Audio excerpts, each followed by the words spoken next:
Hello students, welcome back to our channel. AP intermediate public ఎగ్జామినేషన్కి సంబంధించి first year students చాలామంది students అయితే English very important question papers ఏమైనా ఉంటే పెట్టండి బ్రో అని అయితే అడిగారనమాట. గైస్ మన వర్క్ అయితే వెరీ ఇంపార్టెంట్ క్వశ్చన్స్ అనేటివి, టాప్ క్వశ్చన్స్ అనేటివి రావడం అయితే జరిగిందనమాట. రాగానే వెంటనే నేను మీకైతే అప్లోడ్ చేస్తున్నా. ఖచ్చితంగా చెప్తున్నా గైస్, ఎవరైతే ఇంగ్లీష్ టఫ్గా ఫీల్ అవుతున్నారో ప్రతి ఒక్కరైతే ఈ పర్టికులర్ స్క్రీన్ మీద చూపిస్తున్నా కదా, ఆల్రెడీ మార్క్ చేస్తున్నా అదే పనిగా. ఖచ్చితంగా ఈ పర్టికులర్ క్వశ్చన్స్ అన్నీ కూడా ప్రిపేర్ అయిపోండి. ఇకపోతే వీలైతే మాత్రం ఛానల్ సబ్స్క్రైబ్ చేసుకోండి. రియల్ క్వశ్చన్ పేపర్స్ వస్తే మాత్రం ఇంటర్మీడియట్ ఫస్ట్ ఇయర్కి నా సపోర్ట్ ఎప్పుడూ ఉంటుంది. సెకండ్ ఇయర్ స్టూడెంట్స్ కూడా ఆల్రెడీ ప్రిపేర్ అవుతున్నారు, వాళ్ళకైతే ఇంకా ఎగ్జామ్ స్టార్ట్ కాలేదు. సాంస్క్రిట్ ఎలా రాశారు మమ్మ? బాగానే రాశారనుకుంటున్నా. పాజిటివ్ రెస్పాన్సే ఉంది ఇప్పటివరకు చూసుకున్నట్లయితే. కరెక్షన్ గురించి మీరైతే మాత్రం టెన్షన్ అయితే పడకండి. మనం పెట్టే క్వశ్చన్ పేపర్స్ అన్నీ కూడా ప్రిపేర్ అయిపోండి, మీరంతే నెగ్లెక్ట్ చేయకండి.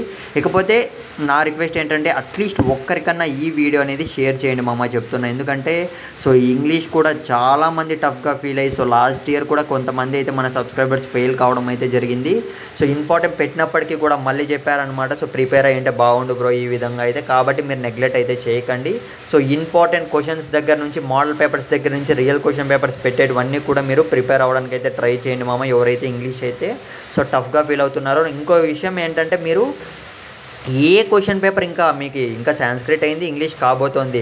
ఫస్ట్ ఇయర్ స్టూడెంట్స్ ఎవరైతే ఉన్నారో ఏపీ స్టూడెంట్స్ ఏ క్వశ్చన్ పేపర్ టఫ్గా ఫీల్ అవుతున్నారో కామెంట్ చేయండి. తెలంగాణ వాళ్ళు కూడా చూస్తుంటే మాత్రం ఖచ్చితంగా మీకు ఇంటర్ ఫస్ట్ ఇయరా, సెకండ్ ఇయరా, పర్టికులర్ సబ్జెక్ట్ సబ్జెక్ట్ అనేది కొద్దిగా టఫ్ బ్రో అని అయితే ఖచ్చితంగా మీరు కామెంట్లో అయితే మెన్షన్ చేయండి.